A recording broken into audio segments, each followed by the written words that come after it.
Alors on dit souvent qu'il faut un déclic, un moment clé dans sa vie pour prendre conscience de quelque chose et se dire qu'il faut qu'on change.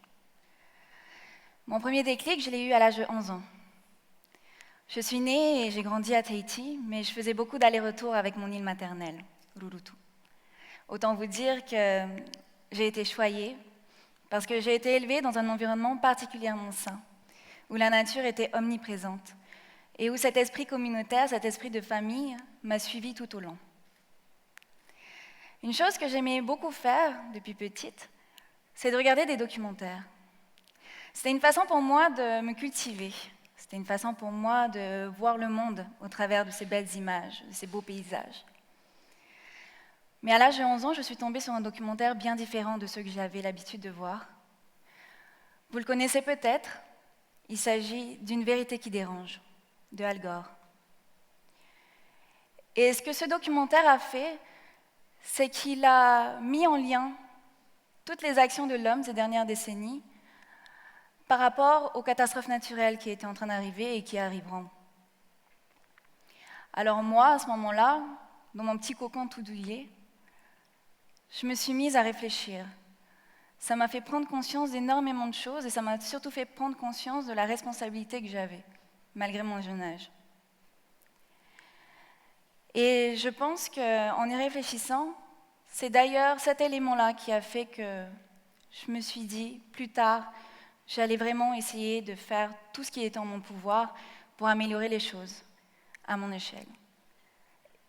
Et c'est donc ce que j'ai fait quelques années plus tard, quand je suis partie à l'étranger pour suivre des études dans le domaine de l'environnement. Et c'est d'ailleurs là que j'ai eu un deuxième gros déclic.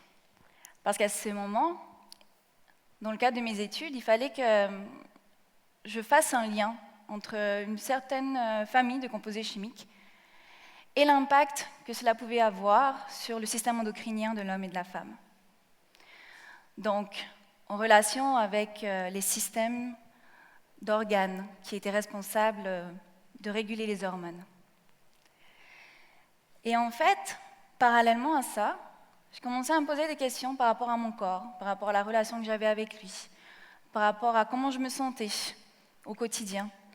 Et j'avais souvent des discussions avec une amie, qui d'ailleurs aujourd'hui est naturopathe, et on se demandait quel aliment nous faisait réagir le mieux, quel produit sur la peau qu'on s'appliquait au quotidien, qu'est-ce que vraiment ça nous apportait. Et en fait, les conclusions que j'ai tirées autant de cette approche scientifique que de cette approche plutôt empirique, assez intuitive, m'ont amenée à me rendre compte que depuis le départ, j'étais tout simplement en train de m'empoisonner. Non seulement moi, mais aussi la descendance que j'allais avoir. Et c'est donc cette année-là que j'ai pris la décision qu'après 5 ans, j'allais arrêter de prendre un contraceptif hormonal. Mais malgré ces 2 déclics, j'ai continué à entretenir ce sentiment d'impuissance, parce que je ne me sentais pas forcément avoir un impact sur mon environnement, ou les actions n'étaient pas assez poussées pour moi. D'autant plus qu'à l'école, j'avais fini par comprendre que ce qu'on nous apprenait, c'était comment moins polluer, comment moins faire mal, mais pas forcément comment faire du bien, comment faire mieux dès le départ. Et ça, c'est quelque chose qui m'a énormément frustrée. Ça m'a frustrée à un point que j'ai refusé. Je me suis refusée en fait à considérer juste ça comme une réponse. Alors j'ai essayé de me lancer un peu dans cette quête de l'impact positif et je me suis impliquée un peu plus personnellement dans tout type d'action, dans tout type de solutions alternatives. Et en fait, ce que ça m'a fait, c'est que ça m'a ouvert à un monde complètement nouveau pour moi. Ça m'a ouvert à un réseau, à une communauté d'hommes et de femmes, surtout de femmes, qui avaient la même vision que moi, qui partageaient les mêmes idées. Et je me souviens qu'à la fin de mes études, j'ai spontanément choisi de me former en permaculture. Et je vous avoue que ça a complètement chamboulé ma vision des choses.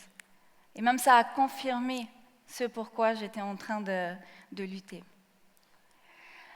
Parce qu'il y a une notion qui m'est revenue à ce moment-là. Et cette notion-là, je pense que je l'avais eue déjà depuis toute petite, quand j'allais à Rurutu. Il s'agit de la régénération. En permaculture, c'est vraiment de se poser la question de comment est-ce qu'on va positionner chacun des éléments autour de nous, se positionner soi-même, pour que tout type d'interaction soit toujours de manière positive, apporte toujours quelque chose de positif à l'autre.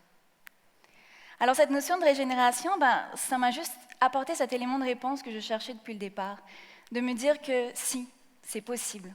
C'est possible que l'homme puisse avoir un impact positif, contrairement à ce que le documentaire que j'avais vu étant petite m'avait montré. Et à travers tout ça, je me suis rendu compte qu'au final, ces deux aspects-là, la nature, mais aussi mon rapprochement avec mon corps, la quête du féminin, cette part féminine en moi, au gré des discussions, au gré des expériences, se sont entrecroisés et ont fini par se retrouver sur le même chemin. Et en fait, lorsqu'on y regarde de plus près, notre corps, c'est pratiquement la même chose que la planète, mais à une échelle différente. Parce qu'en chacun de nous, nous avons des milliers d'écosystèmes qui sont là, qui travaillent d'arrache-pied, en harmonie, pour toujours essayer d'apporter quelque chose de positif en nous. Mais dès lors que l'on va commencer à introduire des éléments qui sont toxiques, qui sont nocifs pour ces écosystèmes-là, de manière répétée, cela va créer un déséquilibre, un débalancement, qui va ensuite entraîner des catastrophes de plus en plus grandes au niveau psychique, au niveau du corps, au niveau émotionnel. Et en fait, c'est exactement ce qui se passe avec la planète aujourd'hui. Parce qu'on se rend compte qu'on n'est plus en train d'honorer ces cycles-là. Parce qu'on se rend compte qu'il y a énormément de similitudes entre ces cycles naturels de la planète et nos cycles naturels à nous. Et je pense que ce lien-là, il existe tout particulièrement entre une femme et la nature. Un exemple assez courant, c'est de prendre le cycle menstruel de la femme, qui a énormément de similitudes avec le cycle de la Lune. Et je pense qu'ici, il y en a beaucoup qui sont au courant de ça. Alors en considérant tout ça, en considérant qu'il peut y avoir des déséquilibres, autant dans notre corps qu'à l'extérieur, je me suis aperçue aussi qu'il y avait un déséquilibre au niveau de la société d'aujourd'hui.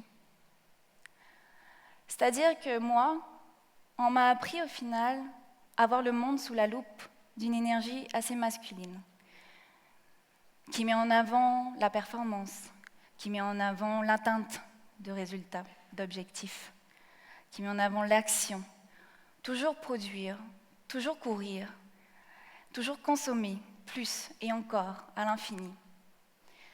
Alors que toutes ces qualités qui sont considérées comme un peu plus féminines, donc je fais référence à l'intuition, à l'introspection, au repos, à la bienveillance.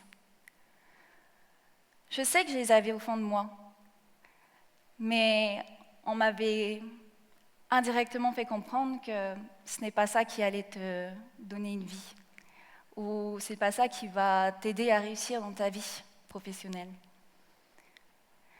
Et alors je me suis sentie mal, parce que bien que j'arrivais à cocher toutes ces cases organisée, planificatrice, rigoureuse, je ne me sentais pas forcément à ma place.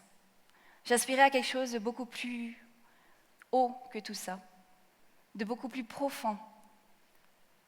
Et je me suis rendu compte petit à petit que c'était justement cette reconnexion à cette part de féminin en moi qu'il fallait que je travaille.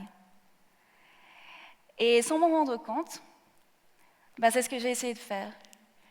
Et je pense qu'aujourd'hui, c'est l'une des raisons pour laquelle je suis ici. Parce qu'aujourd'hui, on nous apprend aussi à avoir le succès en termes de performance et d'argent. Mais moi, j'ai appris une signification du succès complètement différente jusqu'à maintenant. Le succès pour moi, c'est d'arriver au sommet, le plus haut sommet du Maroc, à plus de 4000 mètres d'altitude, seul, avec juste un guide. Le succès pour moi, c'est d'arriver à coudre une robe, alors que je n'ai jamais pris de cours de couture avant. Le succès pour moi, c'est de prendre mon courage à deux mains, de ravaler un peu mon orgueil et de me décider à prendre des cours de tahitien. alors que ça fait 20 ans que je suis ici.